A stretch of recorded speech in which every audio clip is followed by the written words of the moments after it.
Kaugnay sa pagguho ng bahagi ng Kabagan, Santa Maria Bridge sa Isabela, papanayan po natin si Mia Carbonell, ang Public Information Officer ng Office of Civil Defense Region 2. Magandang umaga po.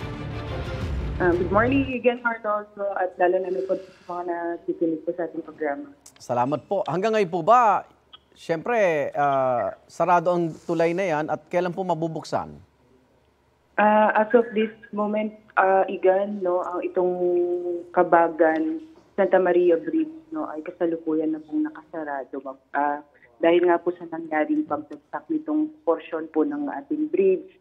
So, as of last night, Igan, nagkaroon na po ng assessment ang ating Regional DPWH sa pangunguna po ng OIC Regional Director Matias Malena po, kung saan tinitignan na po nila yung rason kung bakit ito nangyari.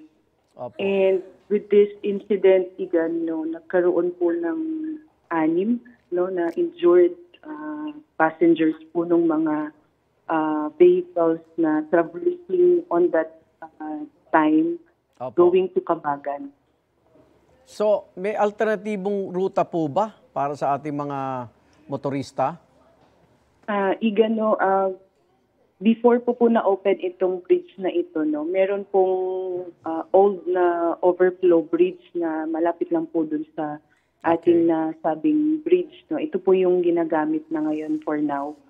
And this is connecting Municipality of Kabagan and also Municipality of Santa Maria Isabela. Okay.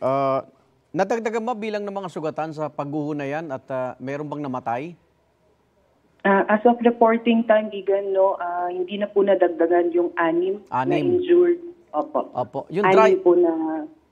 Yung driver po ng dump truck, nagpakita na ba?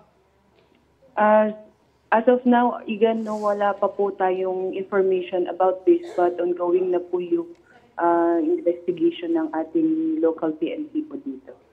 Ang balita ho katatapos lang i-retrofit ng tulay.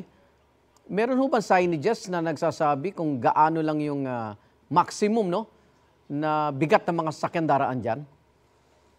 Yes, Igan.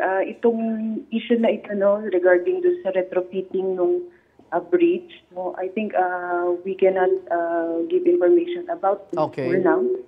Opo. That's why yung ating regional DPWH ongoing na po yung kanilang assessment on this issue. So malinaw na may pananagutan may-ari ng truck?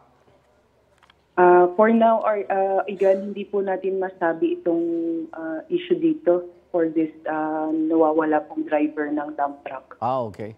Maraming salamat. Ingat po, Mia Carbonell, ang Office of Civil Defense Region 2. Maraming salamat din po, Igan. Igan, mauna ka sa mga balita, mag-subscribe na sa GMA Integrated News sa YouTube para sa iba't ibang ulat sa ating bansa.